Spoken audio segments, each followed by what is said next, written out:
wabarakatuh. Perkenalkan, nama saya Kevin Rosolika. Saya dari kelas PKM B. Di sini saya akan mempresentasikan hasil curah yang saya review tentang Pancasila sebagai paradigma dalam kehidupan bermasyarakat, berbangsa, dan bernegara.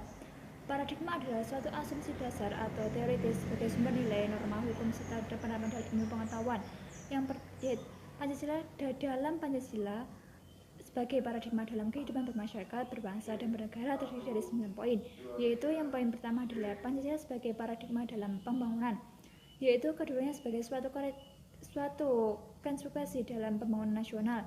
Yang kedua adalah Pancasila sebagai paradigma dalam pengembangan iptek, yaitu hasil kreativitas rohani manusia dari akal, rasa, dan kehendak. Selanjutnya yaitu Pancasila sebagai paradigma pembangunan politik sosial budaya, pembangunan yang relatif praktis dalam negara untuk mencapai tujuan seluruh warga negara sesuai dengan hakikat manusia. Selanjutnya yang keempat adalah Pancasila sebagai paradigma pengembangan bidang politik. Politik negara harus berdasarkan pada kerakyatan sesuai dengan sila yang keempat. Yang kelima adalah Pancasila sebagai paradigma dalam pengembangan ekonomi. Di dalam pengembangan ekonomi harus berdasarkan kemanusiaan sesuai dengan sila yang kedua.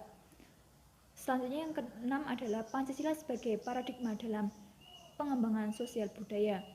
Pancasila sebagai sumber normatif bagi peningkatan humanisasi di dalam bidang sosial budaya. Yang ketujuh adalah paradigma sebagai pengembangan HANKAM, yaitu Pancasila sebagai dasar negara dan mendasarkan pada hakikat manusia atau nilai-nilai kemanusiaan. Yang kedelapan adalah Pancasila sebagai paradigma pengembangan kehidupan beragama, yaitu setiap warga negara harus mempunyai tujuan hidup dan selalu ingat kepada Tuhan Yang Maha Esa, yaitu sesuai dengan sila yang pertama. Yang terakhir adalah Pancasila sebagai paradigma dalam reformasi, yaitu terdiri dari 3 poin, yaitu Pancasila sebagai paradigma reformasi politik, Pancasila sebagai paradigma reformasi ekonomi, yang terakhir adalah Pancasila sebagai paradigma reformasi hukum. Kesimpulan dari penelitian ini adalah Pancasila bukan hanya sebagai simbol negara, tetapi merupakan suatu pedoman kehidupan yang sangat relevan untuk negara Indonesia. Pancasila diharapkan mampu berdasarkan pembangunan sampai ke semua nilai kehidupan baik ekonomi, politik, sosial budaya, keberagaman agama sampai dengan iptek.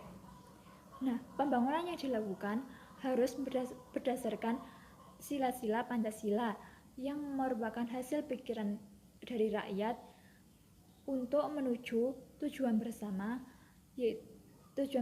bangsa, yaitu agar lebih baik lagi.